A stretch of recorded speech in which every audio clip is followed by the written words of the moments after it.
Magandang araw po mga K-Rides. Nandito po tayo ngayon sa Inorogan Chapel. Bali ang Inorogan Chapel, nasa taas po po yan, nasa tuktok pa. Ilang steps yan tayo? 162 siguro. 162 ang kwaro. Bali 162 steps po yan bago ka makarating doon sa Inorogan Chapel. Bali may ano ka tayo, may idea ka tayo kung ano ang kwento nitong Inorogan Chapel. So, yung pagkaalam ko lang, yung araw, yung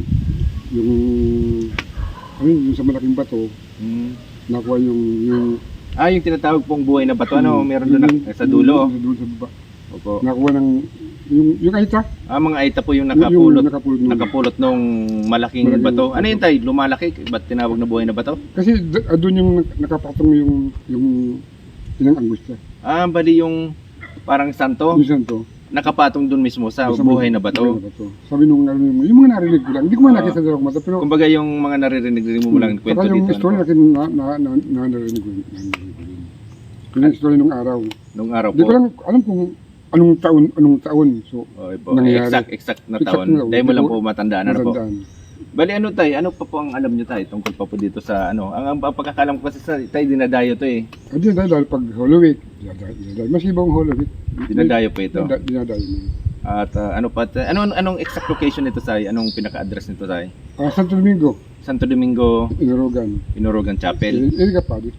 Iriga. Santo Domingo, Inorogan, Iriga City. Tapos tayo yung, di ba, yung papasok doon, anong lugar yun tayo? Santo Domingo. Santo Domingo pa yun, yung sa highway? Bali, kung pupunta po kayo rito, bali, ano nga ito tayo, pag galing kang Naga, di ba may, doon, may Caltex ba yung Caltex? Caltex kakaliwa. Tapos may, naman po doon, hanggang sa magkarating kayo ng Santo Domingo. Tapos may makikita naman po kayo doon na karatula, di ba po, na to Inorogan Chapel. Diretso lang nyo po para makapunta po kayo rito.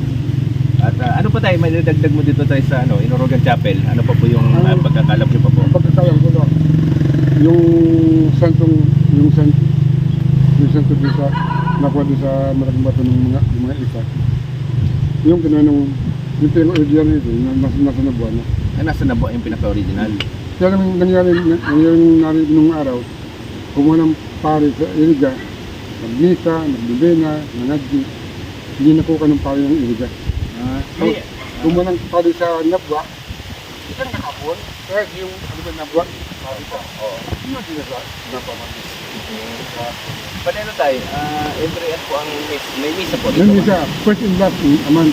First and last a month. Ano yan? Sunday? First Sunday and last Sunday of the month. Tapos 8 o'clock. 8 o'clock a.m. 8 a.m.